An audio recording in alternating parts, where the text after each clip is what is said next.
You gave her away. You were glad enough then, weren't you? Running off with your fancy man.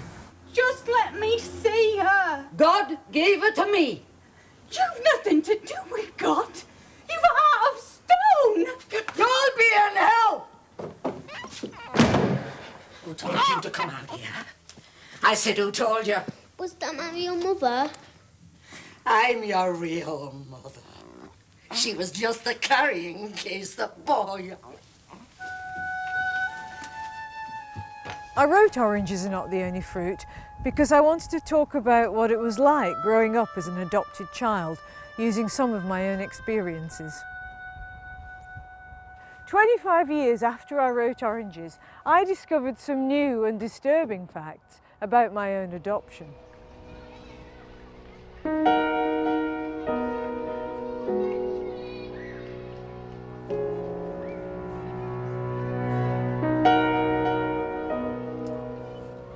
Behind this front door, I spent most of my childhood with Mr. and Mrs. Winterson. I never asked her if she loved me. I think she loved me on those days when she could love me. That was the best that she could do. Locked out on this doorstep, I knew there was no safe place outside of myself, so I had to find a safe place inside myself. And that's how I found the books. When my mother was angry with me, which was often, she said, "The devil led us to the wrong crib." The image of Satan taking time off from the Cold War and McCarthyism to visit Manchester 1960, purpose of visit to deceive Mrs. Winterson, has a flamboyant theatricality to it. My mother was a flamboyant depressive, a woman who kept a revolver in the duster drawer and the bullets in a tin of Pledge. It's places like this where you'd find me in all weathers. I came up here to escape the rages and regrets of Mrs. Winterson. She had adopted me, but I wasn't what she wanted. You think I'm not exactly the poster girl for adoption, but it was better for me to be with her than to be in a children's home.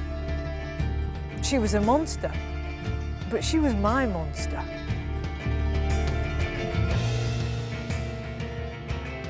After my dad died, I found some old forms about my adoption.